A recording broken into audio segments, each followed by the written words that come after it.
ముఖ్యమంత్రి స్థాయిలో స్వచ్ఛ భారత్ గురించి మాట్లాడతారా అని చెప్పి ఎగతాళి చేసింది. ఆ ఎగతాళి చేసిన వాళ్ళే భారత్ మాతా కీ జై, నరేంద్ర మోదీ గారి నాయకత్వం, భారత్ మాతా కీ జై.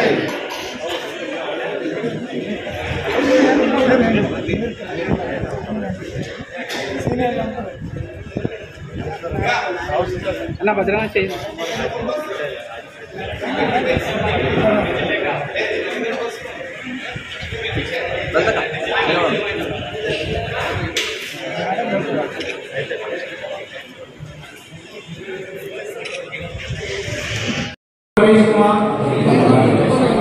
పరిపూర్ణ స్పృహ కలిగిన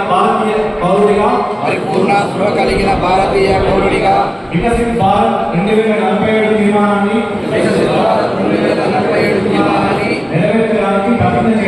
నెరవేర్చడానికి ప్రతిజ్ఞ చేస్తున్నాను. నా ఓటు హక్కును వినియోగించుకోవడంతో పాటు ఇతరులను కూడా ప్రోత్సహించడం ద్వారా మన రాజ్యాంగ ప్రజాస్వామ్య విలువలను కాపాడుతాను. పరిశుభ్రతను మరియు ప్రజా సంపద రక్షణను నా నైతిక చేయమని చెప్పిండు. దాని ద్వారా బ్యాంకింగ్ వ్యవస్థలోకి వచ్చినందుకు ముద్రా రుణాలు 39 కోట్ల మందికి ముద్రా రుణాలు ఇచ్చినాం. ఉద్యోగాలు ఇవ్వలేదు అని చెప్పి ఈ సోకాల్డ్ నాయకులు ఎవరైతే మాట్లాడుతూ ఉన్నారో ముద్రా రుణాలు తీసుకున్న వాళ్ళు ఎవరు కూడా ఇంట్లో కూర్చోలేదు, లేకుంటే డబ్బులు ఎగ్గొట్టడం కోసం ముద్రా రుణాలు తీసుకోలేదు. స్వయంగా తమ కాళ్ళపైన తమ నిలబడి తమ కుటుంబానికే కాకుండా ఇతోధికంగా ఈ సమాజానికి కూడా సేవ చేసిన వాళ్ళు. ఇంతమంది ఇన్ని లక్షల కోట్ల రూపాయల ముద్రా రుణాలు తీసుకుంటే వారి ద్వారా జరిగిన అభివృద్ధి ఎంత ఆశామాషిగా వచ్చినామా? మనం అధికారంలోకి మళ్ళీ 3 సార్లు అధికారంలోకి వచ్చినామంటే ఎట్లొచ్చినాం, ఎందుకు వచ్చినాం అర్థమవుతుంది ప్రజలకి, నాయకులకు అర్థమైతలేదు. సామాన్య ప్రజలకు అర్థమైంది కాబట్టి మనల్ని అప్పుడే ఏర్చుకుంటున్నారు, ఆదరిస్తున్నారు, మళ్ళీ ఎక్కడికైనా కానీ గెలిపిస్తా ఉన్నారు. ఏ ఒక్క రాష్ట్రమైనా మళ్ళీ గెలుస్తుందా? ఎందుకు గెలుస్తలేరు? మీరందరూ మీకు కూడా ఓట్లేస్తా ఉన్నారు. వేసినందుకు రేవంత్ రెడ్డి గారి ప్రభుత్వాన్ని ఓట్లేసి గెలిపించినందుకు ఈ రోజు భారతీయ జనతా పార్టీగా చెప్పడం లేదు, కాంగ్రెస్ పార్టీ కార్యకర్తలు నాయకులే నెత్తి కొట్టుకుంటున్నారు పెన మీద నుంచి పైలబడ్డామని చెప్పి. దుస్థితి 18 నెలల కాలంలో కూడా ఈ దుస్థితి ఎందుకు వచ్చింది? మీకు ఏ కర్మ పట్టింది? ఏ ఒక్క కార్యక్రమం ప్రజా సంబంధమైన కార్యక్రమం చేస్తా ఉన్నారా? ఈ కాంగ్రెస్ ప్రభుత్వం దోపిడీ కొనసాగుతుంది. దొంగలు పోతే గజ దొంగలు వచ్చారు, దోపిడీ కొనసాగుతుంది.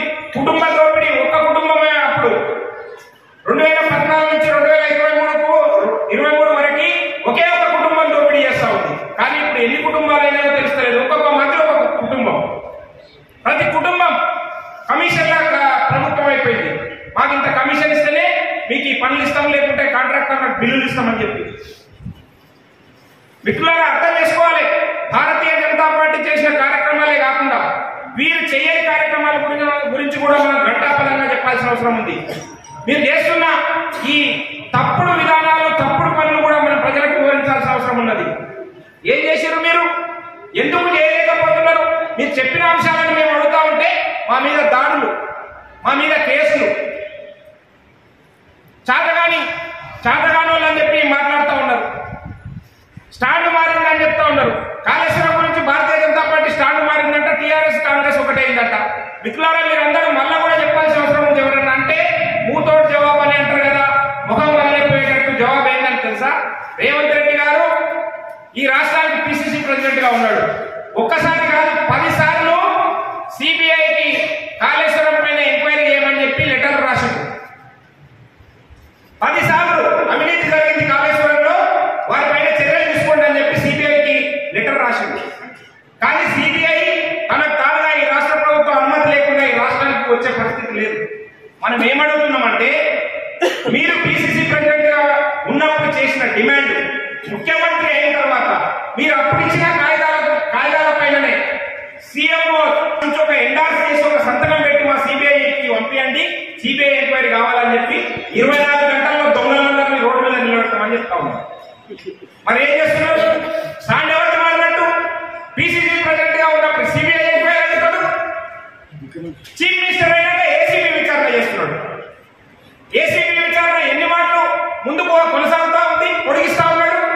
ఎందుకనంటే లోపాయికారి ఒప్పందాలు చేసుకుంటున్నాడు, దొంగలతో రాజ్యాన్ని కొనసాగిస్తూ ఉన్నాడు. దీనిలో అనడానికి ఏమీ ఇబ్బంది పడాల్సిన అవసరం లేదు. రేవంత్ రెడ్డి గారి సర్కారే విజిలెన్స్ కమిటీని ఏర్పాటు చేసింది. కాళేశ్వరంలో జరిగిన అవినీతి పైన విజిలెన్స్ కమిటీ తన రాష్ట్ర ప్రభుత్వం చేత ఏర్పాటు చేసింది.